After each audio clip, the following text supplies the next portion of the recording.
grow and nurture their business. And no, I'm not going to do my robot dance for this intro, but really excited for this episode. I have two incredible people that I sat down with talking about AI. I have Mike Tetreau, who is a very successful Vistage Chair working with dynamic leaders. I also have Ross Hartmann, who is the founder of Kingo AI. He is an AI expert consultant working with business leaders across the country.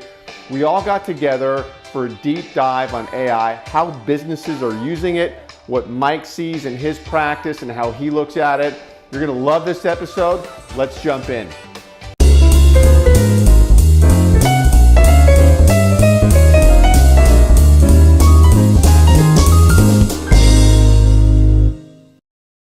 Thank you so much. Very excited. Yeah, and this topic of AI and ChatGPT is blowing up everywhere. Mike, I want to start with you and jump into this because you're a Vistage Chair. Vistage is all over this. I know you are at the forefront of understanding AI and how it impacts your members. But tell us a bit about your Vistage practice and then how AI might be a part of that and issues coming up. Thanks, Paul. And I'm very excited about having Ross here today, too, because I've got a host of questions for him when we get to that point. But starting, as you know, Vistage focuses on small to mid-size CEOs and their companies and how to help them both grow professionally, but also help them grow their businesses. And what's exciting about AI is that it's kind of has the bang of the internet coming, and we kind of see it coming. And it's something that we can't wait on the sidelines for, that we have to figure out how to get involved, how to understand it, how to understand the impact, and where best to use it. And I think that's what our members are struggling with. It's how do I get my foot wet without getting caught in a rip current and getting pulled out to sea? And we get afraid of things. And I think that back in our subconscious, there are visions of that. And I don't know if you saw that movie, I, Robot. Oh, yeah. Where the robots gain intelligence and start to take over and we're all afraid of that. And the goal is, how do we get to use AI in a good way and keep all those bad things from happening? Yeah, no, love it, Mike. And Mike, you obviously with Vistage, part of your process is you're meeting every month with your leaders. And is AI coming up in those discussions, and in your one-to-ones, is it coming up too? Oh, absolutely, as we go through that. Well, think about it. One of the challenges in today's economy is the labor shortage. And from everything I read, that's not going away. AI has the possibility of helping address that. It has the ability to help address the labor shortage, improve service levels and consistency, and help us grow our business with the limited resources. And I think that's one of the really key benefits of AI, if we can figure out how to use it right in the appropriate ways. What industries, Mike, are you working with when it comes to your members and your group there? Across the board, everything from construction, real estate development, telecommunications, software and technology, publishing, manufacturing, and especially precision manufacturing within that, biotechnology. So it's really across the board. And AI has applications in all of those industries and in all the different functions of our businesses, as well as personally we can use it. Yeah, no, I know that's going to be helpful to Ross as we get into the industries. And then Mike, one of the last questions I have is just as a focus on your group, you have some open seats for your group? I know you have a very dynamic group. We've talked obviously a lot about your group, but do you have open seats there? For the right people, we definitely do. And the key to Vistage, there's a mutual fit between the person and the group, and always happy to talk to more folks to see if they're a good fit. Yeah, no, great. So Ross, let's get into this. You learn a little bit about Mike's group here in the industries. Tell us overview of AI. What should we be thinking about here? Yeah, well, first I want to say Mike needs to be my co-presenter here. He's ready. He's good at this. You're hired. I think you made a great point about the labor shortage. I think AI is one potential way to improve your labor efficiency, essentially. And when I speak to a lot of companies, they're not necessarily looking to get rid of headcount. What they're looking to do is being able to do more with what they have, essentially. I think there is that kind of shortage right now. I was working with an accounting firm, and they were saying nobody wants to become an accountant anymore, So if we can have the AI fit into these various parts of our workflows and ease the work that people are doing, it's powerful. And then the other thing on top of that is that when AI frees up people to not need to do repetitive tasks or menial data tasks. They're freed up to be more strategic, to think more big picture, to be more creative. So that's where I think AI is fitting into companies. It's there's so many different opportunities because it also makes for a better customer experience as well. I mean, when you can have customer support, let's say, led by an AI, it makes it so that you can get responses immediately. And it's not like old technology where you had to go through the kind of tree and you had to say billing 17 times and try to get to a representative. It can actually understand you. It can actually think intelligently, and it can handle most requests that humans can. Nice, nice. Mike, you want to, I know you have some questions. You want to start getting into some of that with Ross? Oh, I'd love to, Paul. Thank you. Yeah. Let's see, from the top, we talk about AI and integrating that into our culture. First of all, Paul or Ross, from your standpoint, why should we do that? And what are the first steps to do that? So it's a really good question. I think what you were saying previously is like, okay, so I've done a number of talks throughout the Vistage community. I'm very grateful and fortunate. And most everybody is incredibly excited. There are a few people who say, I don't want to do this, right? I hate this. I don't think this is a good idea. Now, regardless of how they feel, the groups tend to come to this consensus. Unfortunately, it's here. AI is kind of the genie out of the bottle, and there's no putting it back in. And so it is already being integrated into our society and our culture. I don't know if you, a student right now, anybody in the education system, it is completely upending education to the point where schools are going to have to reassess, how do we measure growth? How do we measure intelligence? It's not enough to just say, can you write an essay? Because AI can do that. So we're going to have to integrate it because it's already coming into our society in both work and in personal life as well. It can help us do things like create grocery lists and create itineraries for vacations and workout plans and video games. And that's wild. But how do we actually go about that? I think on a personal level, it's important to understand a bit of prompt engineering. So prompt engineering is the term for how do you speak to the AI, essentially. So you can go to a website called learnprompting.org. They've got a pretty good introduction for how you can learn prompt engineering and how to get the best output out of AI based on your input. Ross, you touched on a couple things there. And one is that, when we talk about integrating AI into our businesses, we think about what it can do, but that's also where the big risk is. And I think that's what creates some of the fear in terms of, but if we can get comfortable with a tool in another format. Now, you touched on personally, you mentioned kind of grocery lists. A friend of mine talked about meal plans. Yeah. And I actually had it plan out 5 days worth of meals when I said, I like to grill shrimp, chicken, steak. Give me 5 meal plans. And it did. Yeah. And for my wife and I, that worked out really well, especially with this heat we're having here in Connecticut. It can plan day trips, summarize books. What other ways can you get into it personally to kind of get comfortable with it, to learn both what it can do, but also some of the limitations? Yeah. So on the personal level, like you were saying, a lot of possibilities in food. Sometimes you can just put in a recipe that you've got, maybe a family recipe or something, and be like, make this 30% tastier. What can we do with this, right? Or give me slight variations on this, or let's combine two and see what we can do. It's a really good variation machine. Something I was doing, my niece is 1.5 years, and she wanted a little story. So we had ChatGPT write her a story about, it was something like, Robert the Raccoon or something like that. And then I went to Midjourney and I took the story and put it in there, and it created a storybook for her, essentially, with images and illustrations. And then we turned that into a coloring book as well. So there's so much possibility on a personal level to just get excited about it that are practical things, but that are fun and will increase your understanding and ease of using AI. Wow. 2 big things come up with that. One, I've got to go and ask it to come up with a recipe that is healthy but doesn't have any vegetables in it, because that would really fit my lifestyle. Beautiful. And second, can you imagine being a 10-year-old and saying, Chat, AI, I didn't do my homework last night. What should I tell the teacher? I mean, and this is the thing. We're entering the new semester here, the new school year. this is going to be the first full year where students have access to AI, and they're now more comfortable with it than they, were when it first came out. They're always at the forefront of understanding what the technology can do, right?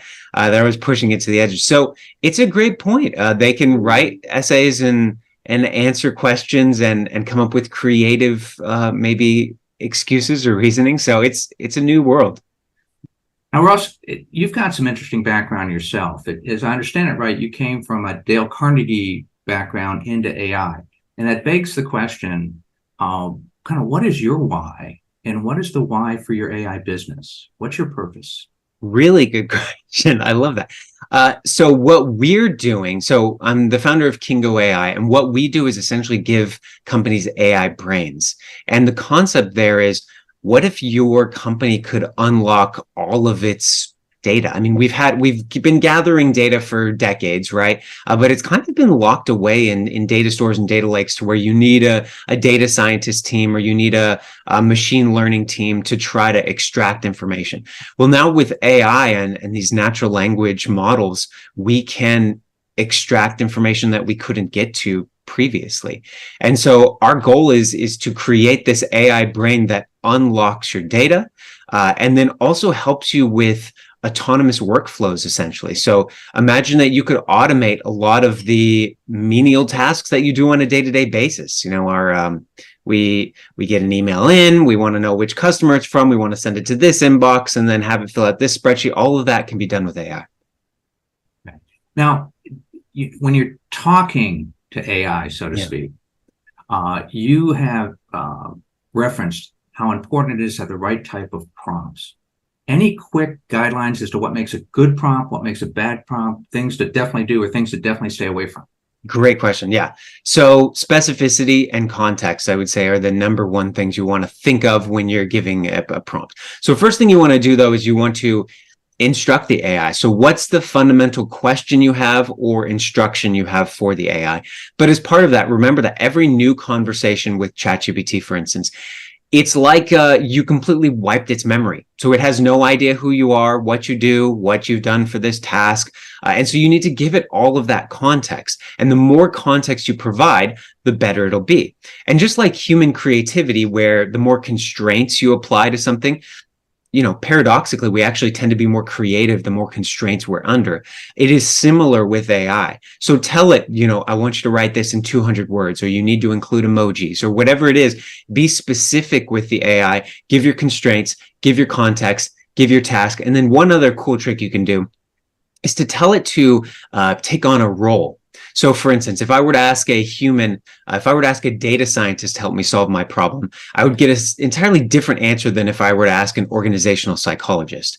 And so when I ask those two professions or those two roles, I get different answers. I can do the same thing for AI. I can say, just pretend that you're a data scientist and help me out with this problem, right? So you can have it put on a role. And that's all important, valuable, but the number one thing I would say is just treat it like a human, which is kind of weird to think, but just speak to it like a human. Say, I like this, I don't like this, I want you to expand on this, here's some background on this. And then the final point is you'll tend to get the gold about 5 or 6 questions into the conversation. Don't expect your perfect answer on the first response. You'll need to go a little bit deeper with the AI. Hey, wow. How do you go deeper? What do you mean by that? Yeah. So just basically asking follow-up questions. So what I do in my talks with Vistage groups, for instance, is we have a little problem solving workshop. And I ask somebody, okay, who's got a problem, right? And we've all got problems every day.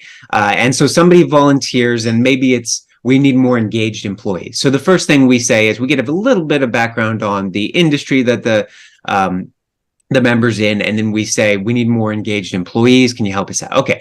So it gives roughly the equivalent of like a blog post on the top 10 ways to give you more engaged employees. Helpful, but maybe things that we've already thought of. But there's one in there that goes into, let's say, incentive programs, right? And then we can say, okay, well, let's dive into that a little bit. Can you give me some more detail on incentive programs? Let's be creative. What could we come up with? And then it gives you 10 and you say, wait, you know what, this is great, but I've kind of already thought about these. Can we think more unconventionally or more creative? Can you give me 50 ideas for incentives? And then it'll just keep going, right? That's where you get the value. So, Mike, I saw you taking notes because with all your companies you're working with, the whole incentive program, they're all trying to figure out how to incentivize employees. Well, that and Ross what hit the big aha, the light bulb while I was taking notes is the idea that I'm looking at having one of the members literally get on their laptop during our group discussion sessions. And as we come up with different questions, we ask different members, but let's make sure we ask ChatGPT for what one of the answers is and get that back and have that enrich the group discussion as we go through this. Yeah, I've spoken with a number of chairs now that are considering ChatGPT for issue processing. Just like you said, having it in the room, getting a different perspective. Yeah. Very interesting. Very interesting. Incredible. Yeah. Well, Ross, one of my last questions is, what would you advise like the businesses that Mike's working with if they're trying to figure out how Chat GPT works and how to implement it? What's the first step in all of that? It's a really good question. The first step is to get personally excited about it, because I know some chairs some members, they think the idea is cool, but maybe they've just made a song with it or a poem, and they're not really entirely sure what you can do. I think it's really important to just first get excited about it yourself, and that will tend to expand, right, and bleed out into your leadership team. You want to get the leadership team excited secondarily, and then you really want to just show the opportunity, right? So with your workforce, for instance, you want to show that it can help with the things that they don't want to do. A lot of people are wary of AI because they don't want it to replace the things that they love doing, right? But what you can do is you can say, AI is here to take away those roles or those tasks that you hate doing. And that is the key. And that's how we can kind of work together to figure out how we can implement it. Yeah. So think about those things, get excited about it yourself, get your leadership team buy-in, learn some prompt engineering. One of the other things I recommend is to have somebody take on the role of AI officer. It doesn't need to be their entire role, but it's just somebody who's going to champion AI in your organization. And the reason for that, great point, is that it is such an important thing for your long-term success. But sometimes it doesn't feel hair on fire urgent, right? And throughout the day, you're going to have a whole bunch of urgent things come up and things on fire that you have to fix. But somebody needs to make sure that AI is moving forward in the background, and because it is important for your long-term competitive advantage. So I would also say that, and then there's a bunch of small things I give to members in kind of a checklist as well.